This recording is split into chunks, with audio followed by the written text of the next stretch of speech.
Takeru est un homme d'âge moyen, laid et surmené, qui déteste sa vie ennuyeuse. Un jour, après être rentré chez lui après une journée de travail sans intérêt, il s'effondre sur son canapé pour regarder la télévision, mais tout à coup, il se retrouve téléporté dans une dimension étrange, avec le héros X assis en face de lui. Celui-ci affirme être le responsable du système solaire, alors Takeru lui demande s'il est un extraterrestre, mais il répond qu'il est en fait plutôt un dieu, du moins en ce qui concerne Takeru. En résumé, son travail consiste à s'assurer que la vie sur différentes planètes ne s'éteigne pas, et pour cela, il envoie des gens dans de nouveaux mondes pour voir ce qui se passe. Takeru se trouve être le prochain sur la liste des personnes à envoyer, et bien sûr, il a le droit de refuser, mais comme il est techniquement mort à ce moment-là, son âme disparaîtra s'il n'accepte pas d'être envoyé dans un autre monde. Takeru trouve cela tout à fait injuste, et il a raison, ce n'est pas juste, mais il ne peut rien y faire. Camille lui dit qu'il n'a pas à s'inquiéter outre mesure, car il recevra des pouvoirs spéciaux qui lui permettront de survivre dans le nouveau monde, mais il n'a pas vraiment réfléchi aux capacités qu'il devrait donner à Takeru, alors il sort un bloc-notes et commence à noter quelques idées. Il est évident qu'il devra être capable d'utiliser la magie, alors Camille note « mana maximale » et demande à Takeru s'il souhaite obtenir autre chose. Comme Camille accepte les demandes, Takeru lui demande s'il peut avoir une petite amie gothique dans le nouveau monde, mais vu à quel point Takeru est laid et ennuyeux, Camille lui répond que cela ne sera pas facile. Il promet néanmoins de trouver une solution pour lui une fois qu'il sera arrivé, et en prime, il accorde à Takeru une incroyable capacité de recherche, la compréhension de toutes les langues et plusieurs résistances au début. Il ne sait honnêtement pas s'il a le droit de donner autant de statistiques OP à quelqu'un d'un seul coup, mais il n'a plus le temps de changer quoi que ce soit maintenant que le corps de Takeru a déjà commencé à disparaître, alors il lui souhaite bonne chance dans sa nouvelle vie. L'instant d'après, Takeru se réveille allongé près d'un arbre. Il comprend bien ce qui s'est passé, mais il se demande ce qu'il doit faire maintenant. Il décide de se mettre en route au hasard dans l'espoir de croiser des gens, et heureusement, il aperçoit un village tout proche, même si s'y rendre maintenant ne lui serait pas d'une grande utilité puisqu'il est complètement fauché. C'est alors qu'il se souvient que Camille lui a dit qu'il allait acquérir une compétence de recherche pour l'aider à rassembler des matériaux, ce qui semble être un bon moyen de gagner de l'argent. Il brandit donc son bâton et crie pour activer la magie de recherche, mais rien ne se passe. Il commence alors à paniquer, car s'il ne parvient pas à comprendre comment utiliser son pouvoir, il finira tôt ou tard par mourir de faim. Il commence à écrire des mots déclencheurs possibles sur le sol, et finit par avoir l'idée de simplement dire le mot « recherche », ce qui semble fonctionner. Des icônes violettes apparaissent à côté de tous les objets récoltables dans la zone, et s'il dit le mot « scanner » à côté de l'un d'eux, une description détaillée de ce dont il s'agit s'affiche. Cette fleur particulière est de rang B, et il ne sait pas trop ce que cela signifie, mais cela doit être une bonne chose. Alors il décide de cueillir autant de plantes que possible dans cette zone. Après quelques minutes de cueillette, Takeru a récolté quelques exemplaires de tout ce que cette partie de la forêt a à offrir, mais la plupart des plantes s'avèrent être de rang E, alors il ne sait pas si cela en valait la peine. C'est alors qu'il remarque une jolie pierre à proximité et se demande si elle a suffisamment de valeur pour être vendue, mais lorsqu'il la ramasse, son scan lui indique qu'il s'agit simplement d'un gros morceau d'excrément dentéaté, ce qui est dégoûtant, mais l'excrément est classé C pour une raison quelconque, il ne peut donc pas se plaindre. Il a rassemblé suffisamment de ressources pour la journée, il décide donc qu'il est temps de se rendre au village pour voir combien il peut gagner en les vendant. À la tombée de la nuit, Takeru arrive enfin aux portes du village, où il rencontre l'un des gardes. Je ne sais pas si Takeru est vraiment grand ou si le garde est juste très petit. Le garde s'appelle Marlowe, et il est surpris d'apprendre que Takeru est un cueilleur, car il est rare de voir des gens comme lui dans les environs. Marlowe suppose qu'il doit être là pour vendre des matériaux, alors il ouvre la porte et dit à Takeru de se rendre au magasin général du village. Takeru arrive finalement au magasin général, où il rencontre le propriétaire derrière le comptoir. Il lui demande s'il est prêt à lui acheter quelque chose et, tout en parlant, il sort la pierre de crotte de son sac. Le propriétaire est stupéfait lorsqu'il voit la pierre, car c'est une trouvaille incroyable. Il lui propose donc de la lui acheter pour 5 pièces d'or. Takeru est ravi d'apprendre qu'il peut vendre la pierre, mais il ne sait pas vraiment quelle est la valeur de 5 pièces d'or ici. Alors il demande au propriétaire de lui expliquer. Le propriétaire lui dit que s'il voulait séjourner dans une auberge, il devrait payer environ 500 raves, et que 5 pièces d'or valent au total 5000 raves, donc cette pierre à crotte a en fait une grande valeur. Le propriétaire demande à Takeru s'il a d'autres marchandises à lui proposer, alors il vide son sac, et le propriétaire n'en revient pas de toutes les plantes exotiques qu'il a réussi à rassembler. Il demande à Takeru pourquoi il s'est donné la peine de venir dans un village aussi isolé s'il avait autant d'objets de valeur, alors il explique qu'il les a simplement ramassés pendant son voyage jusqu'ici. Le vieil homme comprend et, maintenant qu'il a une idée des compétences de Takeru, il lui dit qu'il a une faveur à lui demander. Takeru n'est pas venu ici dans l'espoir de recevoir une quête secondaire, mais il se dit prêt à aider en fonction de la difficulté de la demande. Le propriétaire lui explique alors qu'il souhaite que Takeru aille chercher du minerai de mithril dans les montagnes à l'est. Cela semble être beaucoup de travail, mais le propriétaire se dit prêt à payer 360 pièces d'or pour cela, alors Takeru accepte la mission. Cependant, le propriétaire redevient sérieux et mentionne qu'il y a des monstres dans ces montagnes, ce qui rend Takeru très nerveux. Il va donc devoir être prudent. Cette nuit-là, Takeru loue une chambre à l'auberge du village et est heureux de pouvoir enfin se détendre. La seule chose qui pourrait améliorer cette situation serait de pouvoir prendre un bain, mais il ne sait pas où en trouver un. À ce moment-là, l'une des femmes de chambre frappe à la porte et entre avec un bol d'eau chaude. Takeru lui demande à quoi cela sert, et elle lui explique qu'une partie de leur service consiste à offrir aux clients des bols d'eau chaude pour qu'ils puissent se laver. L'odeur nauséabonde de Takeru lui a pratiquement fait monter les larmes aux yeux lorsqu'il s'est enregistré, alors elle lui en a apporté sans qu'il ait besoin de le demander.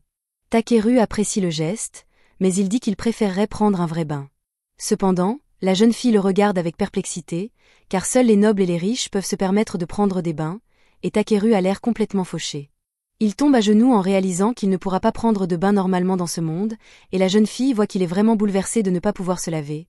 Alors elle lui dit qu'il existe des sorciers capables d'utiliser des sorts pour nettoyer les autres, et qu'il pourrait peut-être essayer cela à la place.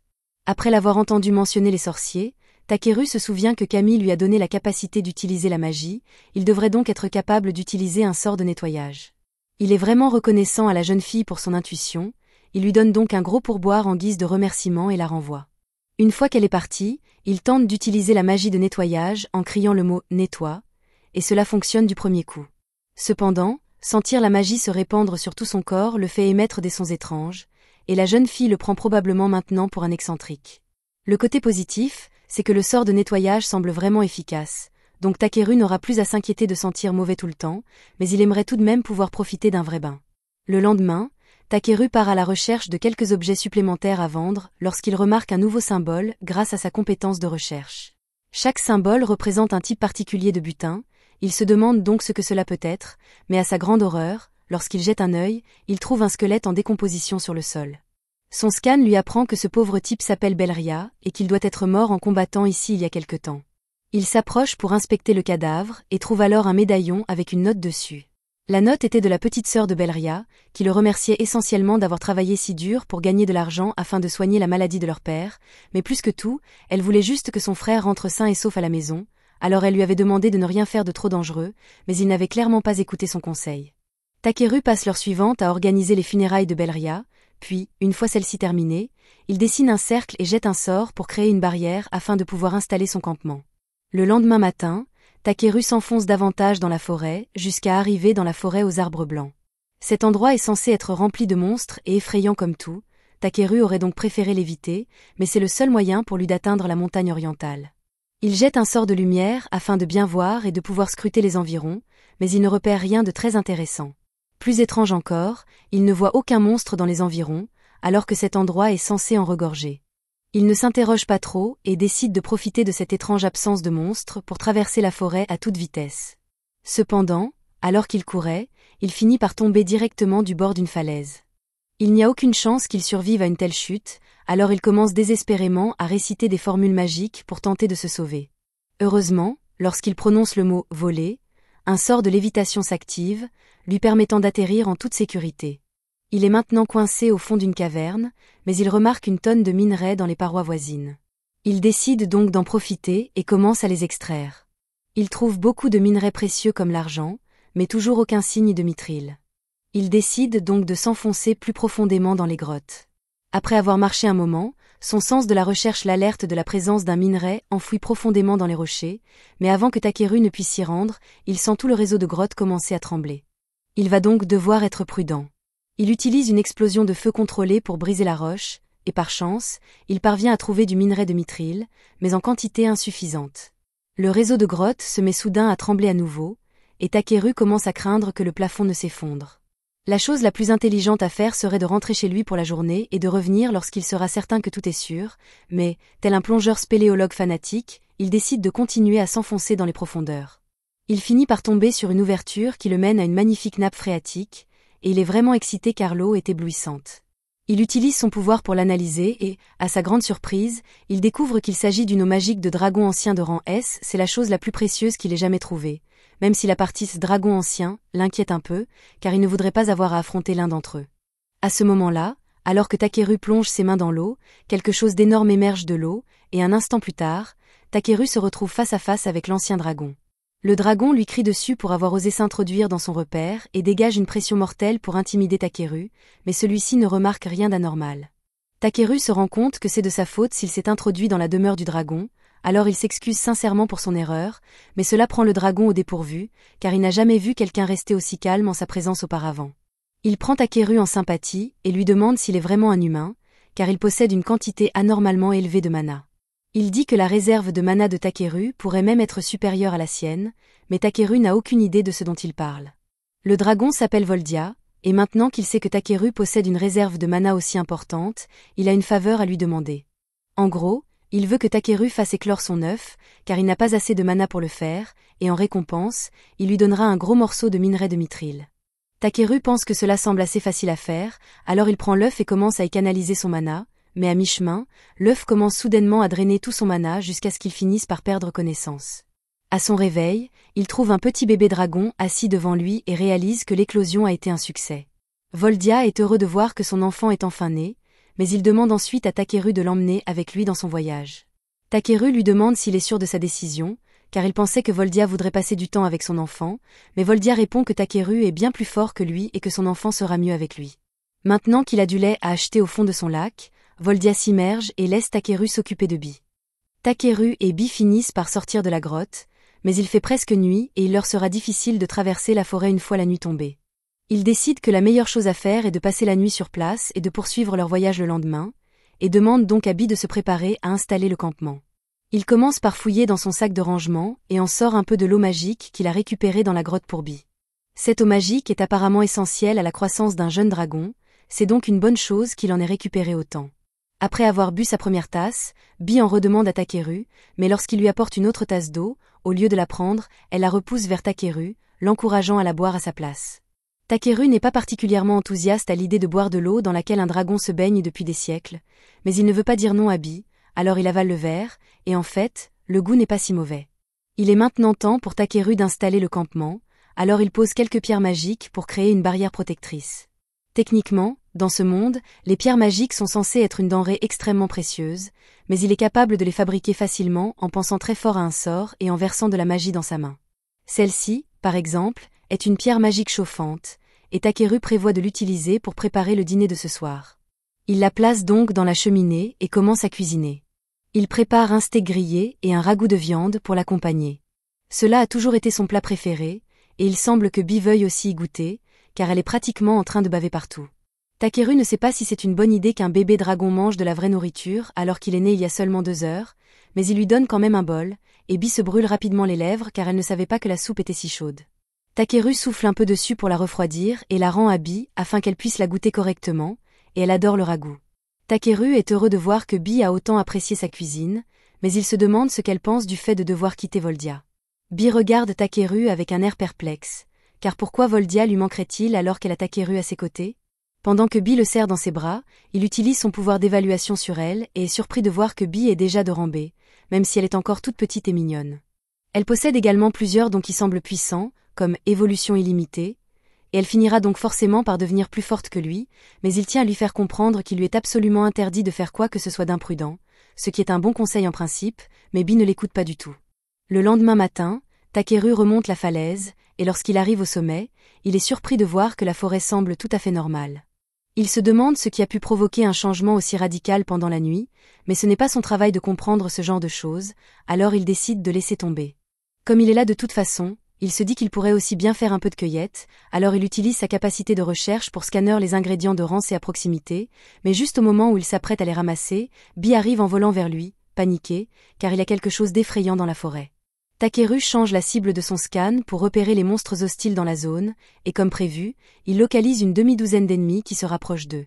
Il n'aime peut-être pas se battre, mais il est tout à fait capable de s'occuper seul de quelques monstres.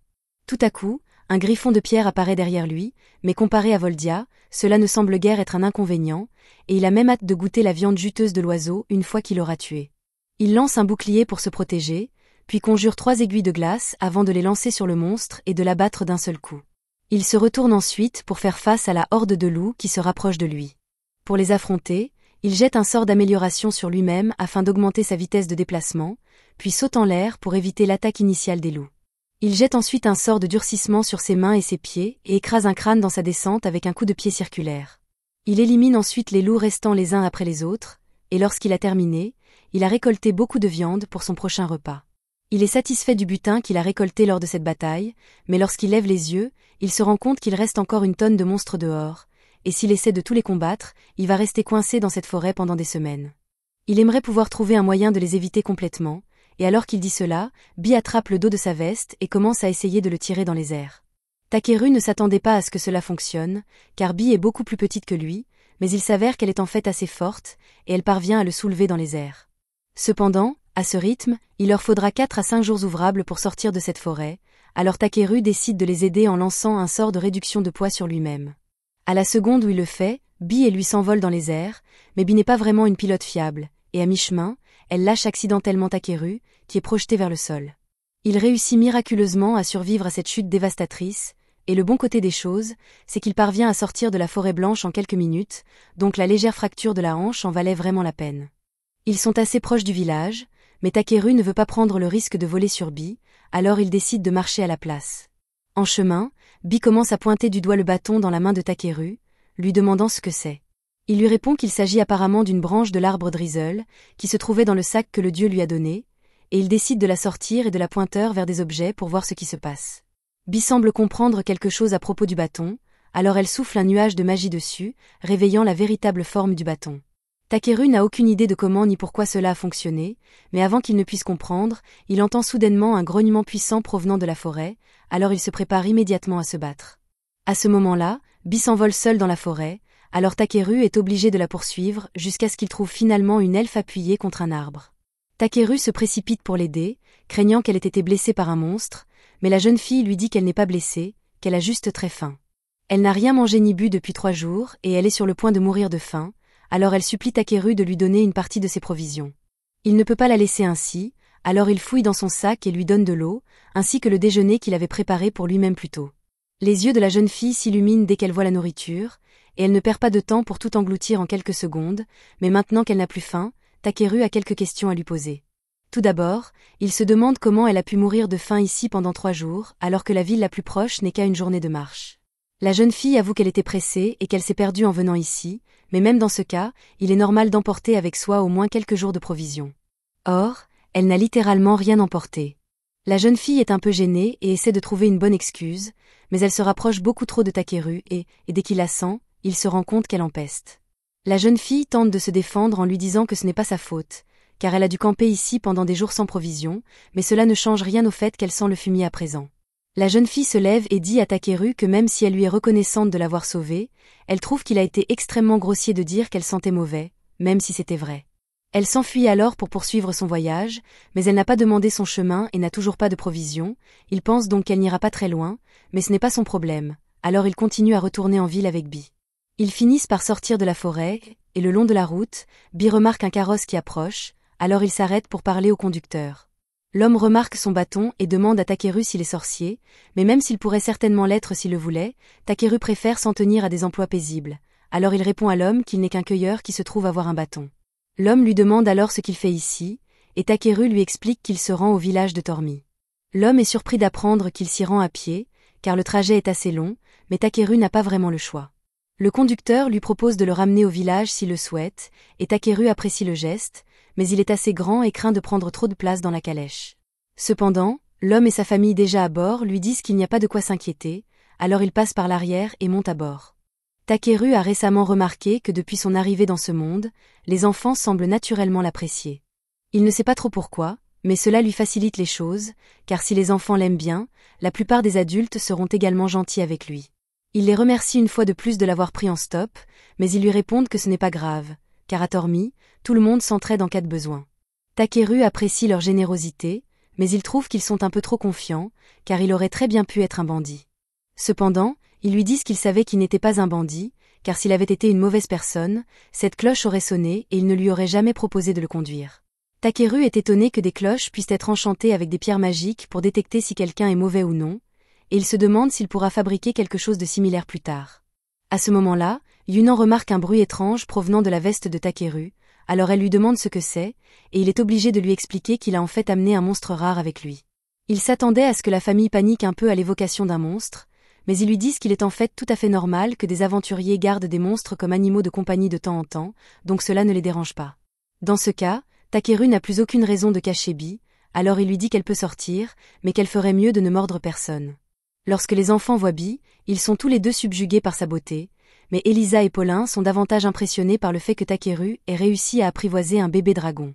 Il lui demande s'il est chevalier dragon, mais il répond qu'il a simplement trouvé et fait éclore un dragon alors qu'il était en mission. Une fois leur venue de faire une pause pour la nuit, Takeru installe sa barrière et assure à la famille que tant que celle-ci restera en place, aucun monstre ne s'approchera d'eux, et même si quelque chose tente de les attaquer, Bee sera là pour les alerter avant qu'ils ne se rapprochent trop. Ils sont tous heureux de savoir qu'ils sont en sécurité pour la nuit, mais ils doivent encore s'occuper du dîner. Elisa se prépare à cuisiner, mais avant qu'elle ne commence, Takeru lui demande si elle accepterait de le laisser s'occuper du repas pour aujourd'hui. Il fouille dans son sac et en sort toutes ses casseroles, ce qui étonne les enfants, car il est impossible que tout cela puisse tenir dans un sac aussi petit. Takeru explique que son sac fonctionne comme une boîte à objets, qu'il est donc beaucoup plus spacieux qu'il n'y paraît et qu'il est très pratique pour rassembler des choses.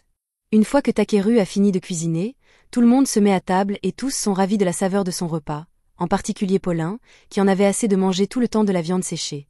Au fur et à mesure que la nuit avance, ils se mettent tous à chanter et à danser pour passer le temps, et les enfants invitent même Takeru à se joindre à eux. Il n'avait jamais vécu une telle expérience lorsqu'il était sur Terre, car il passait toujours ses soirées seul devant la télévision, mais manger avec d'autres personnes est beaucoup plus amusant qu'il ne l'aurait imaginé. Le lendemain matin, Takeru se réveille et commence à nettoyer ses ciseaux pour s'occuper, jusqu'à ce qu'il soit temps de reprendre la route. Paulin lui dit qu'ils peuvent partir après le petit déjeuner, mais Takeru a en fait une petite faveur à lui demander. Il n'a jamais conduit de calèche auparavant, alors il demande à Paulin de le laisser essayer. Celui-ci n'y voit aucun inconvénient et laisse Takeru prendre les rênes, mais ils arrivent rapidement au village. Takeru descend de la calèche et Paulin le remercie de leur avoir donné à manger, mais Takeru répond que c'est lui qui devrait les remercier, car il n'a pas eu à rentrer seul à pied. Paulin et les autres repartent ensuite, et tandis que le petit garde les regarde s'éloigner, il dit que le printemps doit enfin être arrivé. Takeru ne comprend pas ce que cela signifie, alors il demande des explications au garde, qui lui apprend que Paulin gagne sa vie en tissant. Il se rend souvent dans des régions plus chaudes pour son travail, et le voyage est toujours difficile pour lui et sa famille. Incapables de chasser, ils doivent survivre avec de maigres rations. Cela explique pourquoi il était si heureux de goûter la nourriture de Takeru, et en apprenant à quel point Paulin est mal loti, Takeru réalise la chance qu'il a d'avoir un pouvoir qui lui permet de rassembler des matériaux. Peu après, Takeru retourne à la boutique de Jérôme pour livrer les matériaux qu'on lui a demandé de rassembler et fait un petit test. Takeru glisse un minerai de mithril magique qu'il a trouvé dans l'antre du dragon parmi le mithril ordinaire pour voir si Jérôme est du genre à l'arnaquer. Jérôme passe un long moment à examiner les pierres et finit par conclure que celle-ci doit être un morceau de minerai de mithril magique. Il dit à Takeru que quelques-uns d'entre eux contiennent suffisamment de magie pour remplacer la plupart des pierres magiques du royaume, et Takeru feint la surprise même s'il le savait déjà. Jérôme lui dit qu'il est incroyable qu'il ait pu trouver quelque chose d'aussi précieux, mais Takeru tente de minimiser cet exploit et répond qu'il est simplement tombé dessus par hasard pendant son voyage. Même si Takeru prétend l'avoir trouvé à ses pieds, Jérôme lui dit qu'il faut tout de même beaucoup de talent pour trouver des choses comme ça, et lui conseille de se rendre à la ville de Belcam. Elle est beaucoup plus grande que ce village, et même si Jérôme n'aime pas l'idée de laisser partir un talent comme Takeru, il pourra y trouver une plus grande variété d'articles à acheter et à vendre qu'ici. Il demande simplement à Takeru, lorsqu'il se sera fait un nom, d'envoyer quelques clients supplémentaires à Jérôme. Takeru n'a pas vraiment l'intention de devenir célèbre, mais l'idée de se rendre dans la grande ville l'intrigue, alors il décide de se renseigner à ce sujet une fois de retour à l'auberge. Il y découvre que Belcam possède une guilde d'aventuriers qui négocie des demandes dans tout le pays. Les aventuriers eux-mêmes sont divisés en plusieurs catégories, combat, soutien et divers autres rôles. Comme Takeru se trouve dans un autre monde, il veut s'essayer à l'aventure et voyager à travers le monde pendant un certain temps. Il décide de rejoindre la guilde de Belcam, mais avant cela, il lui reste encore quelque chose à faire à Tormy. Il se rend en ville et trouve d'abord quelqu'un pour traiter tous les monstres qu'il a capturés. Pendant qu'il attend que cela soit fait, il passe la nuit à faire la fête avec les villageois et à profiter d'un festin. Le lendemain matin, Takeru retourne chez le boucher, et maintenant que toutes les parties des monstres ont été traitées, il a suffisamment de nourriture et d'assaisonnement pour toute la durée de son voyage. La femme lui dit qu'il va se sentir seul ici sans Takeru, et beaucoup d'autres villageois ont également exprimé leur souhait qu'il reste un peu plus longtemps. Takeru répond que cet endroit lui manquera aussi, mais qu'il y a beaucoup d'endroits passionnants à visiter et de nouvelles personnes à rencontrer, et qu'il ne peut donc pas s'installer ici. La femme comprend et dit qu'elle n'insistera pas davantage, mais avant que Takeru ne parte, elle veut lui donner quelque chose en plus. Elle lui tend un sac et lui dit qu'elle lui a préparé un déjeuner à emporter. En fait, elle lui a préparé une tonne de déjeuner à emporter, donc Takeru n'aura pas à s'inquiéter pour la nourriture pendant un certain temps. Après cela, il retourne dans sa chambre, et la seule chose qui lui reste à faire est de trouver à quoi servir le minerai de mithril magique. Jairam lui a dit qu'il n'avait pas les moyens de l'acheter, alors Takeru n'a aucune idée de ce qu'il est censé en faire maintenant. Il est trop précieux pour être jeté, mais comme il contient apparemment une tonne d'énergie magique, Takeru se demande s'il peut l'utiliser pour créer quelque chose d'utile pour les villageois, qui ont été si gentils avec lui. C'est alors qu'il remarque sa lampe sur la table, ce qui lui donne une idée. Il prend donc la pierre magique et essaie de la combiner avec la lanterne. Il ne lui faut pas longtemps pour comprendre comment faire, et après un grand éclair, un objet magique est créé. Le lendemain matin, alors que Takeru s'apprête à partir, tout le village vient lui dire au revoir.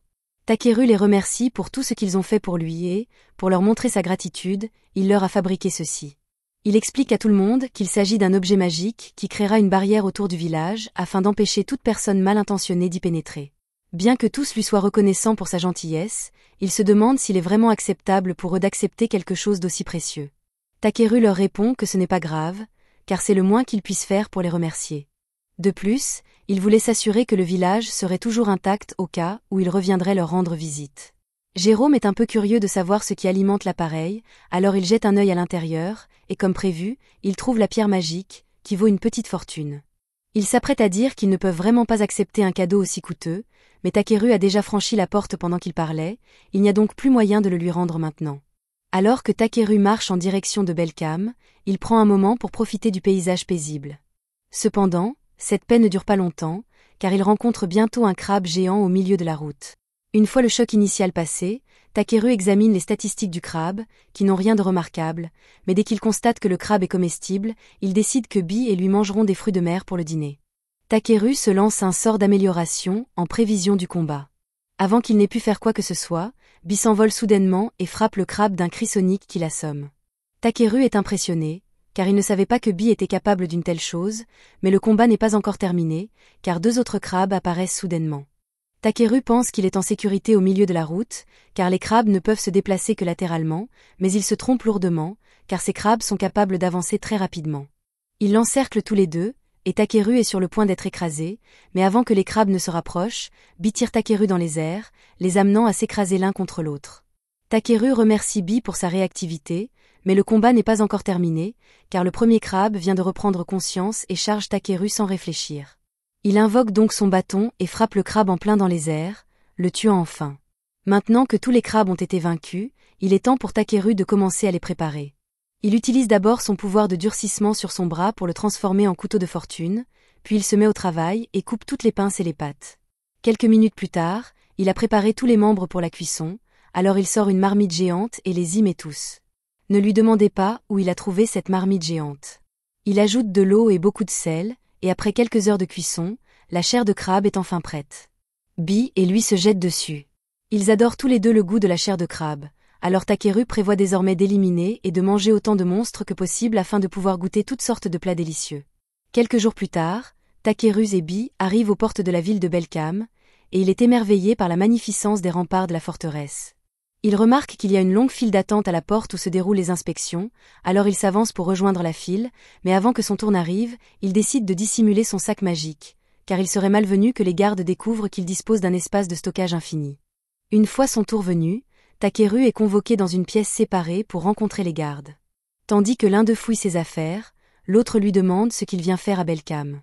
Takeru explique qu'il est venu ici parce qu'il souhaite s'inscrire à la guilde des aventuriers, ce que le garde comprend parfaitement, car Belcam possède la plus grande guilde du continent. Il ne trouve pas Takeru suspect, mais il doit tout de même faire son travail, alors il lui dit qu'il va le contrôler avec Avaro. Takeru n'a jamais entendu parler d'Avaro, alors il demande au garde à quoi cela sert, et celui-ci lui explique que cela leur permet essentiellement de vérifier si une personne est suspecte ou non. Takeru ne s'en soucie pas, car c'est soit cela, soit une fouille corporelle complète. Le garde utilise donc l'appareil pour le scanner, et après quelques secondes, il déclare qu'il n'y a rien d'anormal. Takeru est assez curieux de savoir ce que le garde a vu, alors il utilise son pouvoir pour scanner l'appareil magique et voit la fenêtre d'état qui a été montrée au garde. Elle indique simplement que Takeru peut utiliser la magie, et il est soulagé que la longue liste de capacités que le dieu lui a donnée n'apparaisse pas lors des scans normaux. Les gardes lui disent qu'il peut passer, mais ils ont une dernière question avant que Takeru ne parte. Ce n'est pas très important, mais ils se demandent pourquoi Takeru a la bénédiction des dragons sur son écran de statistiques. Takeru explique que c'est probablement à cause de son animal de compagnie, alors il demande à Bi de sortir, et les deux gardes sont émerveillés par sa beauté. Il n'y a pas de règle interdisant d'avoir des dragons comme animaux de compagnie ici, donc Takeru est autorisé à emmener Bi à l'intérieur, mais le garde lui dit qu'il va devoir mettre une sorte d'étiquette sur Bi comme preuve de propriété au cas où quelque chose arriverait dans la ville. Takeru ne sait pas trop quoi utiliser, car il n'a pas apporté de collier, mais il se souvient alors que les enfants de Paulin lui ont donné un porte-bonheur il y a quelques jours. Il le sort de son sac et le glisse sur la queue de Bi. Le garde dit que cela suffit, il ne reste plus qu'à remplir un rapport pour informer le maire qu'un dragon est entré dans la ville, mais Takeru n'a pas à s'en soucier. Ils lui rendent son sac et lui disent que s'il veut se rendre à la guilde des aventuriers, il peut y aller en suivant la route principale. Alors que Takeru fait ses premiers pas dans la ville, celle-ci s'avère encore plus incroyable qu'il ne l'avait imaginé. À ce moment-là, Bi lui montre un grand bâtiment au bout de la rue, qui doit être la guilde des aventuriers. Il y entre donc pour jeter un œil. Quelques instants plus tard, une femme nommée Europa s'approche de Takeru et lui souhaite la bienvenue à la guilde des aventuriers. Ils sont toujours heureux d'accueillir de nouveaux membres, alors elle le conduit à la réception où Takeru est présenté à la réceptionniste Ariana. Elle lui demande de remplir un formulaire avec son nom et son métier actuel, ce qui semble assez simple, mais maintenant que Takeru y pense, il ne sait pas pourquoi il est capable de comprendre la langue de ce monde. Après avoir rempli le formulaire, Ariana demande à Takeru s'il a de l'expérience au combat, et Takeru lui répond qu'il a déjà terrassé un griffon, une meute de loups et quelques crabes. Tout cela semble très impressionnant, mais Ariana pense que Takeru invente tout cela, alors elle lui demande s'il a des preuves de ses exploits. Il répond qu'il a des preuves, mais qu'elles sont assez volumineuses, alors il lui demande s'il peut vraiment les apporter ici. Ariana pense que cela ne sera pas si grave, alors elle dit à Takeru d'y aller, mais à sa grande surprise, il sort un crabe géant et le pose directement sur son bureau.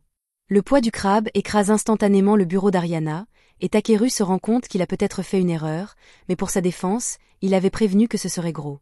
Tous les membres de la guilde se rassemblent pour voir ce qui se passe, et le maître de guilde demande ce qui se passe.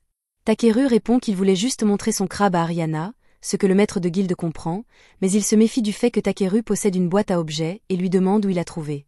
Takeru répond qu'il l'a reçue en cadeau, et après avoir utilisé son pouvoir, le maître de la guilde confirme que Takeru dit la vérité. Le maître de la guilde possède un pouvoir de scan similaire à celui de Takeru, mais au lieu d'un écran de statistiques, il voit simplement une aura autour d'une personne qui lui indique si elle a de bonnes ou de mauvaises intentions, et Takeru semble inoffensif, il n'y a donc pas lieu de le punir pour une simple erreur. Il dit qu'ils peuvent évaluer le crabe et effectuer le paiement avant la fin de la journée, mais Takeru répond qu'il a en fait l'intention de manger le crabe plus tard, ce qui choque tout le monde dans la guilde. La foule commence à grossir, alors Ariana dit qu'elle va terminer l'inscription de Takeru dans la pièce voisine. Une fois à son nouveau bureau, elle lui dit que le crabe a définitivement prouvé qu'il était un combattant compétent, alors elle termine son inscription et lui tend un brassard de la guilde. Elle sait qu'il mérite un rang plus élevé, mais selon les règles de la guilde, tous les nouveaux membres doivent commencer au rang F. Cependant, avec ses compétences, il devrait pouvoir monter en grade en un rien de temps. Le lendemain, Takeru retrouve la famille de Balluri, le garçon qu'il a trouvé mort dans les bois, afin de l'informer de son décès et de lui rendre quelques-unes de ses affaires. La famille de Balluri est dévastée, d'autant plus qu'elle lui avait demandé de ne pas partir à l'aventure, mais il avait insisté pour le faire afin de payer les médicaments de son père.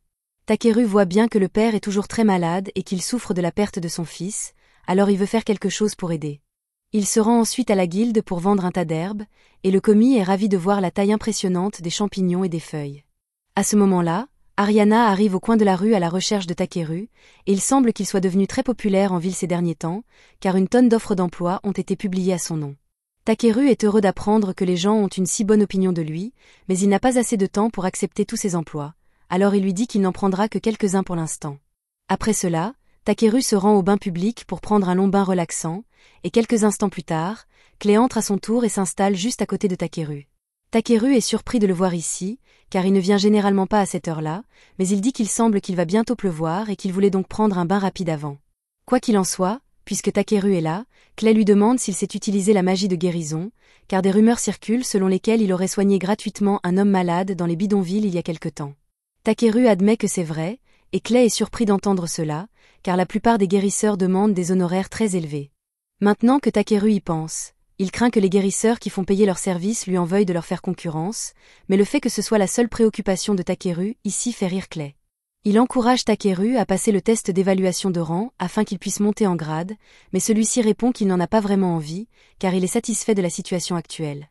Clay voit bien que Takeru est un type décontracté, mais il avertit qu'il finira par attirer une attention indésirable en agissant ainsi. Alors qu'il s'en va, il encourage Takeru à en apprendre un peu plus sur le fonctionnement du monde. Plus tard, Takeru livre un autre lot d'herbe à la guilde, et le commis le remercie pour son travail, mais il aimerait vraiment que Takeru envisage de monter en grade, car il pourrait facilement atteindre un rang élevé.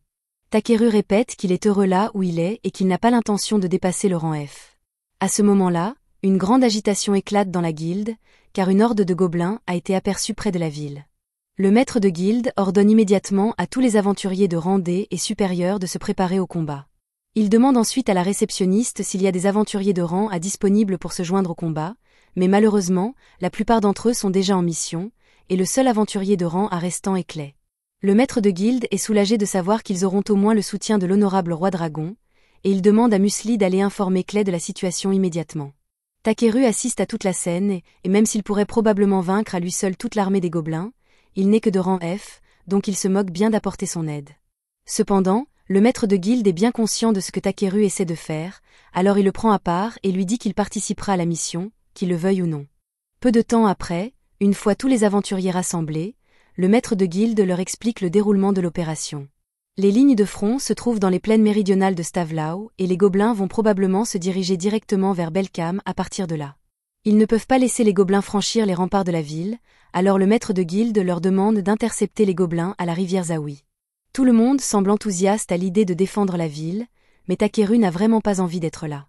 À ce moment-là, deux aventuriers à côté de lui remarquent que Takeru est de rang F et lui demandent pourquoi un faible comme lui a été autorisé à participer à une mission comme celle-ci.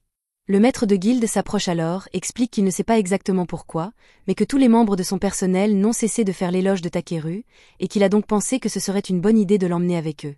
Techniquement, il n'a pas le droit de forcer un aventurier de rang F à se battre, car l'union lui tomberait dessus, mais rien ne l'empêche de demander à Takeru de ramasser des objets de valeur sur le champ de bataille.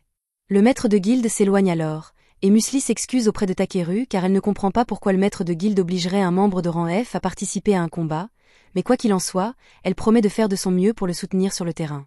Takeru ne comprend pas de quoi elle parle, alors Musli lui explique qu'elle sait utiliser un peu de magie de guérison et qu'elle l'aidera en tant que médecin. Takeru comprend pourquoi Musli a été sollicité, mais vu son enthousiasme à l'idée d'un combat mortel, il a le sentiment que quelque chose va terriblement mal tourner. Peu après, Takeru arrive à l'avant-poste avec Musli, et dès qu'ils y parviennent, elle est effrayée par un oiseau et commence à s'agripper au bras de Takeru. Il lui demande de le lâcher, mais Musli est trop terrifiée pour lâcher son étreinte. Elle continue d'insister sur le fait qu'elle n'a pas peur, mais Takeru n'est pas aveugle. Il lui dit qu'il se trouve dans un avant-poste arrière, loin de tout combat réel, et que les chances qu'elle rencontre un véritable monstre sont donc très faibles. Il lui dit qu'il n'y a rien de mal à avoir peur, car même les guerriers les plus courageux connaissent la peur, et qu'elle doit simplement faire de son mieux avec les capacités dont elle dispose. Les paroles de Takeru remontent le moral de Musli, qui promet de faire de son mieux et court se réfugier dans l'une des tentes.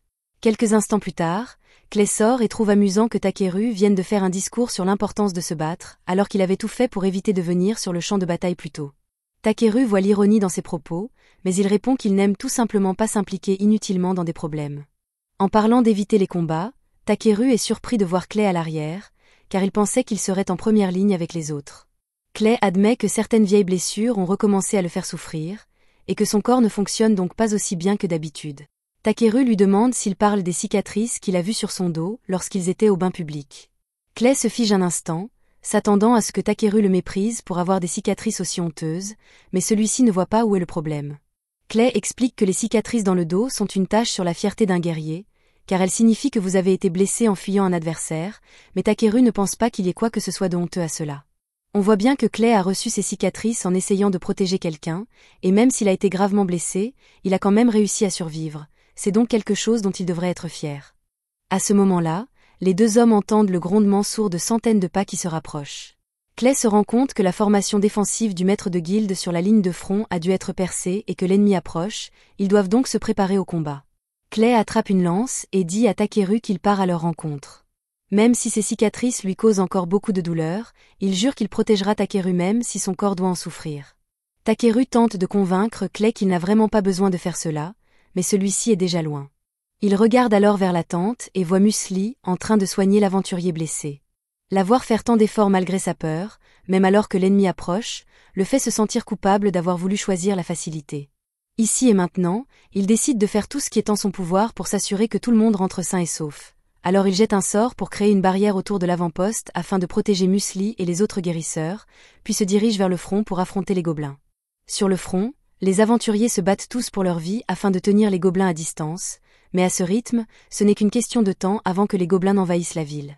Cependant, tout à coup, Takeru arrive en courant sur le champ de bataille et frappe l'un des gobelins, si fort qu'il est projeté contre un pilier de pierre. Takeru est un peu effrayé à l'idée de combattre des monstres humanoïdes, mais il n'a pas le temps de réfléchir à l'éthique de la situation, alors il demande à Bi d'éliminer les autres à sa place. Bi s'envole dans les airs et utilise la magie de la foudre pour carboniser tous les gobelins de la zone d'un seul coup. Maintenant que tout le monde est en sécurité, Takeru va voir comment ils vont et leur demande ce qui s'est passé.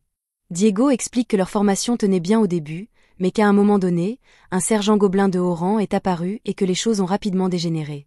Heureusement, Clay est arrivé juste à temps pour les sauver du sergent gobelin et le repousser, mais les autres se sont retrouvés séparés de lui dans le chaos, et ils ne savent donc pas où il se trouve ni s'il va bien.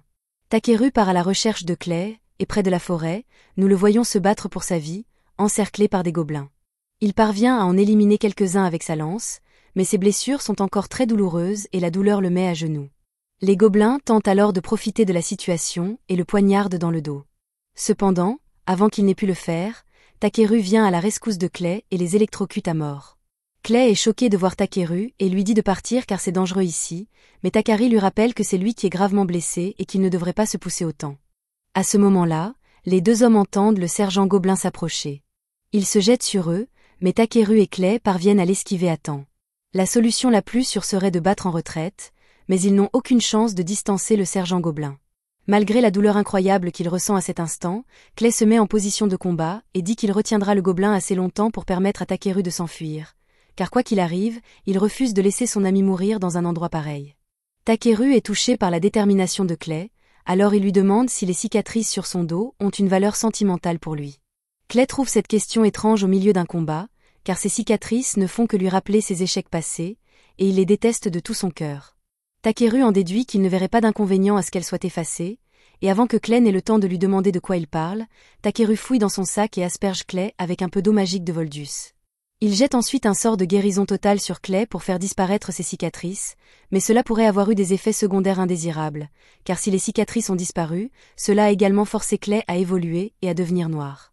Takeru n'a aucune idée de ce qui vient de se passer, tout comme Clay, mais non seulement la douleur causée par ses cicatrices a disparu, mais il se sent également plus fort que jamais pour une raison inconnue. Il décide de tester sa nouvelle force en attaquant les gobelins tout seul, et en quelques secondes, il les a tous éliminés sans même transpirer. Plus tard dans la nuit, Clay se rend dans la chambre de Takeru et il est maintenant revenu à la normale, mais il peut encore sentir une immense énergie brûler dans son corps, alors il exige de savoir exactement ce que Takeru lui a fait plus tôt dans la journée. Takeru explique qu'il a simplement utilisé de l'eau magique provenant d'un dragon ancien comme catalyseur et qu'il a lancé un sort de guérison. Clay est perplexe, alors il demande à Takeru comment il connaît un dragon ancien, et celui-ci lui explique que Voldus est le père de Bi, ce qui signifie en quelque sorte que Bi est également un dragon ancien. Clay s'assoit et prend un moment pour assimiler toutes les informations qu'il vient d'apprendre. Il est reconnaissant envers Takeru pour ce qu'il a fait pour lui, mais aucune personne ordinaire n'aurait été capable d'un tel exploit, alors Clay lui demande qui il est vraiment. Takeru se rend compte qu'il en a peut-être trop dit, mais après tout, le dieu ne lui a jamais dit qu'il devait garder son identité secrète, il n'y a donc aucune raison de la cacher à un ami de confiance. Il dit à Clay qu'il vient d'un autre monde, et Clay reste stupéfait pendant un moment, car il ne sait pas si Takeru se moque de lui ou non. Takeru l'assoit et lui explique tout ce qui s'est passé concernant sa réincarnation, mais Clay a encore du mal à y croire. Cependant, compte tenu de toutes les choses impossibles que Takeru a déjà accomplies, cela ne semble finalement pas si étrange. Clay promet de garder le secret sur les origines de Takeru, mais il lui dit qu'il doit faire plus attention à la façon dont il utilise son pouvoir, car modifier le corps de quelqu'un n'est pas une mince affaire. Elle s'appelle Ribble et c'est elle qui s'occupe de la boutique. Il lui demande si elle a des ciseaux de cueilleur en stock, car les siens sont usés, mais malheureusement, elle lui répond qu'elle n'en vend pas. Heureusement, elle connaît un excellent forgeron qui pourrait fabriquer des ciseaux pour Takeru, mais celui-ci attend de récupérer quelques matériaux en échange. Takeru se dit prêt à écouter les détails du travail, et Rible commence à le conduire vers l'atelier de son patron. Cependant, alors qu'il marche dans les couloirs, Takeru aperçoit un groupe de forgerons qui travaillent d'arrache-pied dans la forge. Il trouve leur travail vraiment impressionnant, et Rible est d'accord avec lui. C'est pourquoi elle souhaite devenir une forgeronne talentueuse et forger un jour une épée digne d'un héros. Ils finissent par arriver dans le bureau du patron, et Rible lui dit qu'elle pensait demander à Takeru de rassembler du minerai d'Ildra, très difficile à trouver, afin de pouvoir fabriquer l'épée, mais le patron refuse immédiatement, car il dit qu'il est hors de question qu'il envoie un ramasseur dans les mines. Rible lui répond qu'il pourrait au moins essayer, et les deux se disputent à ce sujet, mais Takeru n'a aucune idée de ce qu'est le minerai d'Ildra. Le patron explique qu'il ne veut pas envoyer un cueilleur dans les mines parce qu'elles sont toujours infestées de monstres et que, selon des rumeurs récentes, il y aurait également des démons, et qu'il ne peut donc pas en toute bonne foi envoyer Takeru affronter ces créatures. Rible admet qu'il y a eu récemment une baisse du nombre de personnes se rendant dans les mines, mais le patron suppose qu'elle n'en a pas parlé à Takeru. Il lui dit qu'un forgeron prêt à risquer la vie d'autrui pour son profit personnel n'a pas sa place derrière un marteau, et Rible réalise qu'elle a eu tort. Elle s'excuse donc auprès de Takeru et lui dit qu'il peut oublier toute cette histoire. Cependant, celui-ci semble toujours très intéressé malgré les dangers encourus, et demande si le minerai d'Ildra est vraiment le seul minerai adapté à la fabrication de leur épée. Rible le confirme, et Takeru propose alors de collecter le minerai dans la mine en échange d'une paire de ciseaux spéciaux forgés. Le patron demande à Takeru s'il a bien écouté lorsqu'ils ont mentionné la présence de monstres dans la mine, mais celui-ci répond qu'il peut s'occuper de tout ce qui s'y trouve et qu'ils n'ont donc pas à s'inquiéter pour lui. Pour preuve, il sort l'une des pinces de crabe qu'il garde toujours sur lui, un monstre qui donnerait du fil à retordre même à des aventuriers de Rambé. Le patron se rend alors compte que Takeru pourrait effectivement être capable de s'en occuper. Takeru part immédiatement pour les mines de Ryuei, et en chemin, les autres passagers de la calèche se mettent à discuter du fait qu'il est étrange que toutes les herbes toxiques de la région aient disparu du jour au lendemain. Takeru s'inquiète, pensant que c'est peut-être de sa faute s'il a exagéré avec la cueillette, mais il rejette immédiatement cette idée. Peu après, la calèche le dépose et il se rend compte qu'il se trouve près d'une ferme équestre, alors il va jeter un œil à l'intérieur. Là, il aperçoit par hasard la jeune elfe qu'il a rencontrée auparavant, qui semble se disputer avec le propriétaire de la ferme parce qu'elle a demandé un cheval blanc capable de galoper dans le ciel, mais que le fermier lui montre à la place un corbeau géant. Le fermier lui explique que dans cette région, un cheval est plus une catégorie qu'un nom, et que tout ce qui peut transporter des marchandises est classé comme cheval, qu'il s'agisse réellement d'un cheval ou simplement d'un corbeau. L'elfe se rend compte que c'est de sa faute, car elle n'a pas été assez précise dans sa demande, et elle s'excuse d'avoir fait toute une histoire pour cela. Le fermier lui dit que ce n'est pas grave, mais que si elle cherche un Pégase blanc, elle aura plus de chance de le trouver dans le royaume des nains. Elle décide donc de s'y rendre immédiatement, sans préparation. Takeru poursuit son voyage, et alors qu'il traverse la forêt, il se rend compte qu'il y a plein d'ingrédients précieux partout. Il trouve même un champ d'herbe de lune et passe les minutes suivantes à en cueillir. Cependant, alors qu'il s'apprête à partir, il entend un grognement familier provenant du coin de la forêt. Lorsqu'il va voir, il trouve l'elfe affalée contre un arbre, sur le point de mourir de faim. Il lui donne de la nourriture et de l'eau, et elle lui est très reconnaissante de son aide, alors elle lui tend la main pour lui serrer la main. Cependant, elle sent toujours très mauvais, et Takeru refuse d'être exposé plus longtemps à cette odeur nauséabonde, alors il utilise Clean sur elle. Elle se présente comme Velvrita Brolita et remercie Takeru pour sa gentillesse envers elle, tant aujourd'hui qu'à l'époque. Takeru lui dit qu'elle n'a pas besoin de le remercier et commence à s'éloigner, mais Brolita l'arrête car elle veut le remercier. Takeru lui répond qu'il ne l'a pas aidé dans l'espoir d'une récompense, mais Brolita lui dit alors qu'elle l'accompagnera dans son voyage pour l'aider autant qu'elle le pourra. Takeru lui dit qu'elle n'a vraiment pas besoin de faire ça, mais elle insiste, alors il décide de la laisser faire ce qu'elle veut. Au cours des heures suivantes, Takeru passe son temps à cueillir d'autres herbes dans la forêt, et Brolita fait de son mieux pour l'aider, mais elle ne cesse de ramasser des choses inutiles. Peu après, il est temps pour eux d'installer leur campement, alors Brolita lui demande si elle doit aller chercher du bois pour lui. Takeru lui répond qu'il n'a pas besoin d'elle, car il a déjà des pierres magiques pour faire du feu. Cependant, Brolita lui dit qu'il est important de laisser des traces d'un feu de camp sur des chemins comme celui-ci, car cela montrera aux autres voyageurs que c'est un endroit sûr pour camper. Takeru se rend compte qu'elle a raison, alors Brolita part dans les bois et revient peu après avec une énorme bûche sur l'épaule. Takeru lui dit qu'ils ne peuvent pas utiliser quelque chose d'aussi gros comme bois de chauffage, mais Brolita répond qu'elle n'a pas encore fini. Elle jette la bûche en l'air, puis sort ses lames et la découpe en dizaines de morceaux plus petits d'un seul coup. Takeru est très impressionné, car il ne savait pas que Brolita était si douée, mais il est encore plus étonné par le fait que ses armes soient de rang A, car c'est la première fois qu'il voit des armes aussi bien classées. Ce soir-là, Takeru prépare une soupe, et dès que Brolita y goûte, elle est stupéfaite, car elle n'a jamais rien mangé d'aussi bon auparavant. Pendant qu'il mange, elle lui demande s'il se rend également au royaume des nains, et Takeru lui explique qu'il a accepté un travail consistant à collecter du minerai d'Ildra dans les mines de Ryuei qui s'y trouvent.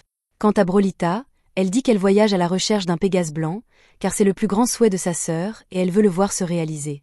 Cela dit, elle s'est une fois de plus régalée de la cuisine de Takeru, et sa dette envers lui s'est encore alourdie, elle doit donc le rembourser d'une manière ou d'une autre.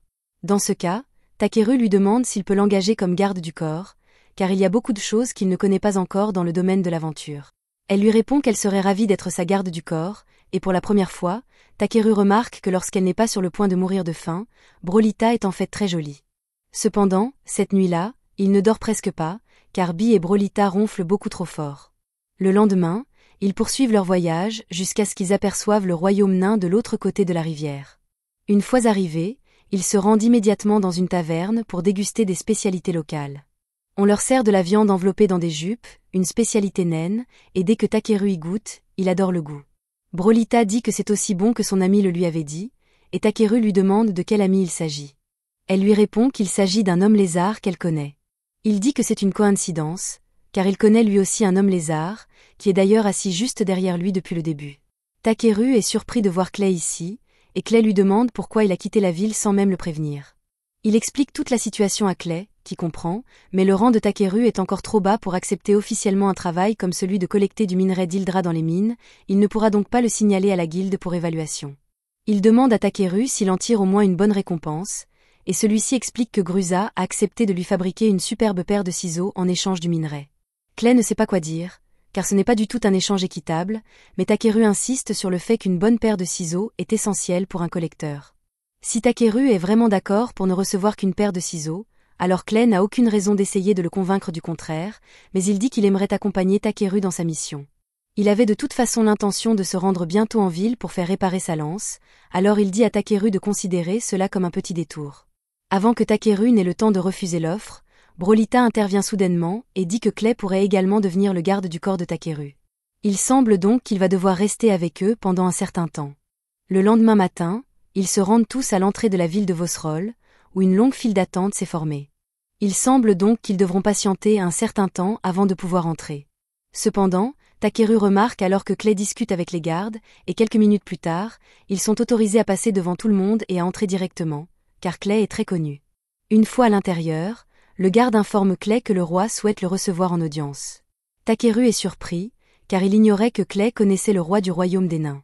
Clay répond que c'est une longue histoire, mais le garde explique que c'est en fait assez simple. Clay les a autrefois sauvés du roi du tonnerre Zangom, et depuis, il est vénéré comme un héros. Cependant, Clay explique qu'il n'a en réalité rien fait. Les nains sont doués pour fabriquer des armes, mais ils ne savent pas les manier pour se protéger, ce qui les conduit souvent à être réduits en esclavage par un démon. Puis, un jour, Clay passait par là, et dès que le démon l'aperçut, il s'enfuit immédiatement car il ne voulait pas se battre. C'est pourquoi les nains le considèrent comme leur héros. Ils ont même érigé une statue en son honneur, mais ils ne sont apparemment pas très doués en sculpture, car elle ressemble plus à un T-Rex qu'à Clay. Peu après, Clay et les autres se rendent au château pour rencontrer le roi Zeph, et Clay demande immédiatement qui a eu l'idée de faire une statue de lui qui ressemble à ça. Zeph répond en plaisantant qu'il trouvait juste que ça aurait l'air cool. Takeru remarque que Clay et Zeph semblent très proches, mais il doit interrompre leur conversation car il a une lettre d'introduction à remettre au roi. Elle vient de Grazu et demande essentiellement la permission pour Takeru de se rendre dans les mines. Le roi répond que cela ne lui poserait normalement aucun problème, mais qu'il y a quelques mois, la mine est devenue le repère d'innombrables démons, et qu'il s'inquiète donc pour la sécurité de Takeru. Il lui demande s'il est sûr de vouloir y aller malgré les risques encourus, et Takeru le confirme. Le roi leur donne alors la permission, à lui et à ses amis, d'entrer dans la mine et de découvrir la vérité derrière l'infestation de démons. Clay répond immédiatement qu'il comprend, mais Takeru reste sans voix, car enquêter sur les démons ne faisait pas partie de son programme pour aujourd'hui. Il se dirige finalement vers l'entrée de la mine, et le réceptionniste en chef de la guilde locale ouvre la porte pour les laisser entrer. Takeru crée un sort de lumière pour éclairer la zone, mais d'après ce qu'il peut voir, il n'y a pas beaucoup de minerais ici, alors il demande au guide s'ils peuvent aller un peu plus loin. Le guide accepte, mais tout à coup, Bee sent quelque chose approcher. Takeru utilise alors son pouvoir de scan et se rend compte qu'ils sont attaqués par 2 araignées géantes. Clay intervient et utilise sa lance pour transpercer la bouche de la première, tandis que Takeru utilise la magie pour paralyser la seconde, ce qui laisse suffisamment de temps à Brolita pour la découper en morceaux. Le problème des araignées est donc réglé. Plus il s'enfonce dans la mine, plus l'énergie magique semble forte, et Takeru commence à remarquer des traces de minerais d'Hildra dans les parois, mais elles ne sont pas assez importantes pour répondre à ses besoins. C'est alors qu'il remarque quelque chose enfoui profondément dans le mur. Il lance alors un sort explosif dessus, révélant un énorme filon de minerai d'hydrite. Ce n'est pas du minerai d'Hildra, mais c'est encore plus rare et précieux, et le guide lui dit que c'est une découverte incroyable. Cependant, à ce moment-là, Bi avertit Takeru que quelque chose approche, et les yeux du guide deviennent blancs lorsqu'il se rend compte qu'il s'agit d'un démon. Après l'avoir bien observé, Takeru dit à tout le monde de reculer car il a l'intention de s'en occuper lui-même, non pas parce qu'il déteste les démons, mais parce que le démon en question est un crabe, et que lui et Bi ont hâte de le manger. Takeru demande à Bi de lui fournir un tir de couverture pendant qu'il se précipite pour attaquer, mais il rappelle à Bi de ne pas utiliser d'attaque de feu ou de foudre, car ils ne veulent pas détruire la chair juteuse du crabe. Bi utilise un cri sonique pour désorienter le crabe pendant que Takeru court vers lui et lui assène un coup sur la tête avec son bâton. Cependant, celui-ci est beaucoup plus résistant que les autres qu'il a affrontés par le passé, et il reçoit un coup au visage, mais il n'abandonne pas pour autant. Le crabe tente de lui marcher dessus, mais Takeru parvient à rouler sur le côté à temps, et Bi en profite pour geler la patte du crabe. Cela donne une idée à Takeru, qui forme plusieurs aiguilles de glace et les lance toutes sur le crabe, le gelant complètement. Brolit est impressionné par la facilité avec laquelle Takeru a vaincu le monstre crabe, mais Clay, quant à lui, est furieux et demande à Takeru pourquoi il a choisi de combattre cette créature tout seul. Takeru répond qu'il s'est laissé emporter et qu'il ne voulait pas que Clay ou Brolit l'aident, car il craignait que leurs armes sales ne gâchent la chair du crabe. Clay est choqué d'apprendre que Takeru a l'intention de manger cette créature, mais il rappelle à Takeru qu'il est là pour le protéger et que son travail consiste à se battre et à le défendre à tout moment, et qu'il devrait donc apprendre à compter davantage sur ses amis. Takeru n'avait pas vraiment besoin d'aide pour vaincre le monstre crabe, mais il comprend le point de vue de Clay, alors il s'excuse et promet de compter davantage sur lui à l'avenir. Clay est heureux de l'entendre, alors il dit qu'il devrait probablement commencer à transporter le monstre crabe hors d'ici s'il prévoit de le manger. Peu de temps après, Takeru et les autres ont déplacé le corps du crabe et sont actuellement occupés à extraire des gemmes. Ils ont déjà rassemblé toutes les pierres précieuses de la zone, mais Takeru dit qu'il y a de fortes chances qu'il trouve un filon encore plus important s'il creuse un peu plus profondément. Le guide est extrêmement reconnaissant envers Takeru, car non seulement il s'est occupé du démon qui terrorisait cet endroit, mais il leur a également trouvé un nouveau filon de minerai, et il ne sait pas comment il pourrait le remercier. Plus tard, Takeru et les autres retournent au château pour rencontrer le roi, et Zambo l'informe des exploits de Takeru. Le roi est émerveillé par tout ce que Zambo lui raconte, et pour prouver ses exploits, Zambo demande à Takeru de montrer au roi le monstre crabe qu'il a capturé. Takeru lui demande s'il est sûr de cela, mais le roi semble vouloir le voir, alors il ouvre sa boîte à objets et pose le crabe sur le sol. Le roi est impressionné par la taille du monstre et dit à Takeru qu'il mérite une récompense pour avoir si bien réussi à le capturer. Dans ce cas, Takeru demande s'il peut prendre le corps du crabe comme récompense, et le roi est déconcerté par cette demande étrange, mais il n'y voit aucun inconvénient. Quelques minutes plus tard, Takeru et les autres sortent du château, et Takeru et Bi ont du mal à s'empêcher de saliver à l'idée de tous les délicieux crabes qu'ils vont bientôt manger. De plus, sa carapace dure constituera un bon matériau de base pour les ciseaux que Takeru a demandé, donc ce voyage s'est avéré très fructueux pour lui.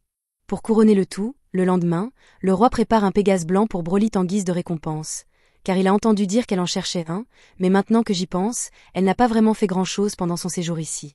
Le roi a également fait réparer la lance de Clay, et celui-ci est très satisfait du résultat. Brolit dit qu'elle doit rentrer chez elle, car le Pégase est un cadeau de sa sœur, et elle ne peut exprimer à quel point elle est reconnaissante à Takeru pour tout ce qu'il a fait.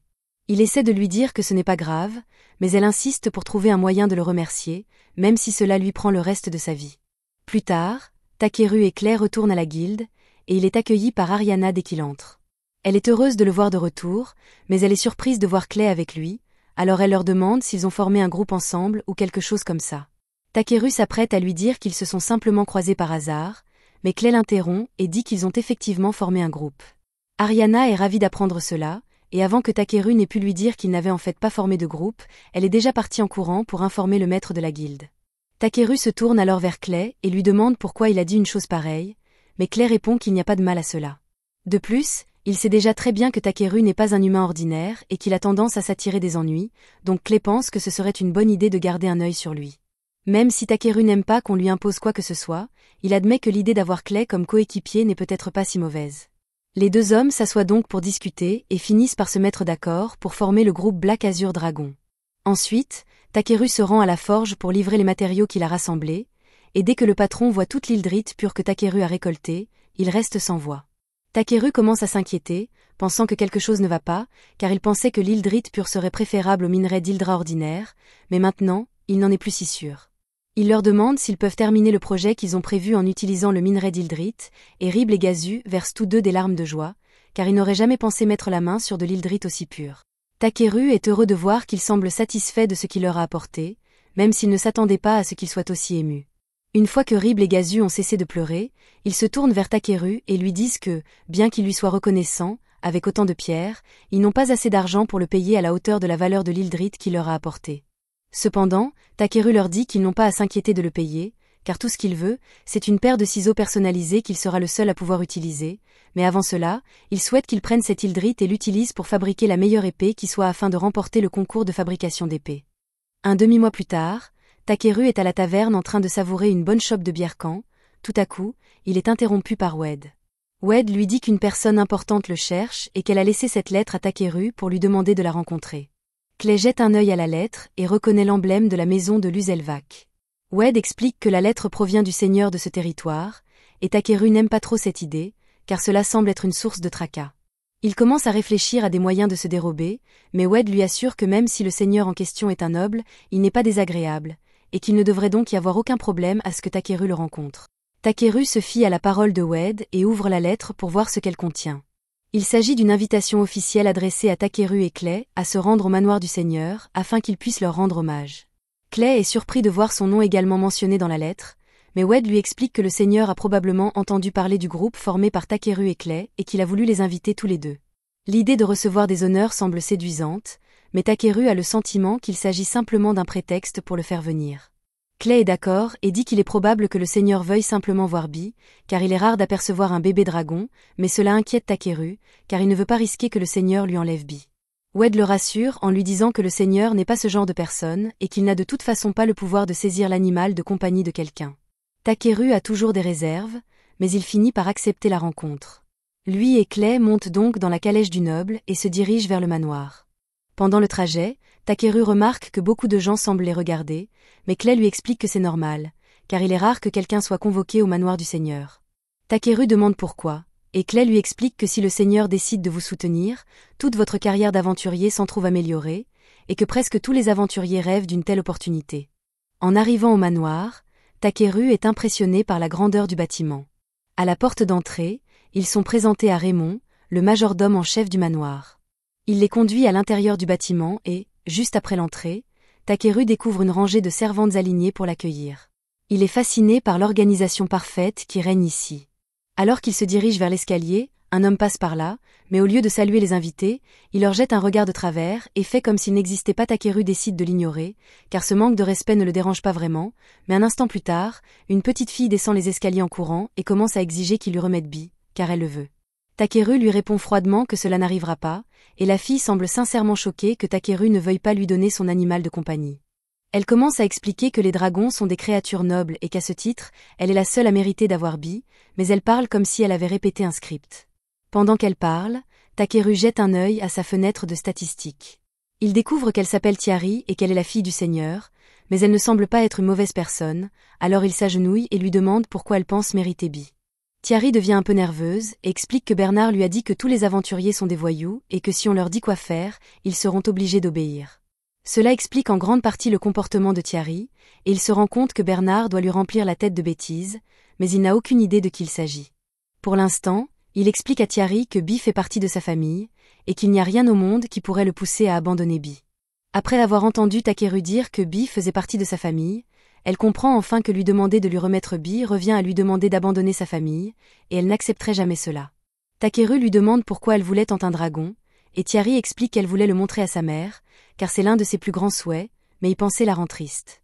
À ce moment-là, un homme s'approche et remarque que Tiari a l'air triste. Alors il lui demande ce qui ne va pas. Tiari se tourne vers l'homme et l'appelle « père », et Takeru comprend alors qu'il doit être le Seigneur. Il est sincèrement surpris, car il s'attendait à voir un homme chauve et gros, ou quelque chose du genre. Le seigneur se présente sous le nom de Belminant, et après s'être installé pour prendre le thé avec Takeru et Clay, il s'excuse pour le comportement grossier de sa fille tout à l'heure. Takeru répond que ce n'est pas grave, et Clay demande à Belminant pourquoi il les a convoqués ici. Il explique alors qu'il s'agit de sa femme, Melitria. Il explique que sa femme est alitée depuis 6 mois et qu'il a récemment entendu des rumeurs selon lesquelles Takeru aurait guéri un homme fragile et malade en une nuit. Il espère donc que Takeru pourra faire quelque chose pour sa femme grâce à son pouvoir. Takeru est conscient que sa magie est suffisamment puissante pour guérir la plupart des maux, mais la dernière fois qu'il l'a utilisée, il a fini par faire évoluer Clay, et il s'inquiète donc de ce qui pourrait arriver s'il l'utilisait sur Melitria. Belminant poursuit en expliquant que si Tiari voulait le dragon de Takeru, c'est parce que dans quelques jours, elle devra retourner à son école dans la capitale royale, et elle pensait que si elle laissait une adorable créature aux côtés de sa mère, cela lui remonterait peut-être le moral. Elle peut parfois se tromper, mais au fond, c'est une gentille fille, et cette histoire fait pleurer Clay et Bee. Takeru finit donc par accepter de l'aider, mais il craint toujours que cela ne lui cause des problèmes à l'avenir. Belminant est ravi d'apprendre que Takeru est prêt à aider, alors il le conduit dans la chambre de sa femme et lui dit qu'il a amené quelqu'un qui pourrait la guérir. Tout d'abord, Takeru l'examine, et lorsqu'il jette un œil à sa fenêtre d'état, il se rend compte que c'est pire qu'il ne le pensait. Il ne sait pas comment, mais elle souffre d'une longue liste de maladies mortelles. Pour n'en citer que quelques-unes, elle souffre de cataractes sévères, d'anémie, d'une intoxication rénale et hépatique, et ce ne sont que les premières. C'est un miracle qu'elle soit encore en vie, mais il devrait pouvoir guérir la plupart de ses maux. Cependant, il y a ici quelque chose appelé empoisonnement à l'ivore, dont il n'a jamais entendu parler auparavant, et il n'est donc pas sûr que sa magie puisse y remédier. Quoi qu'il en soit, il ne le saura pas tant qu'il n'aura pas essayé, alors il demande à Belminant s'il est prêt à lui confier la vie de sa femme, et lui et Melitria acceptent de faire confiance à Takeru. C'était la fin de l'épisode 6.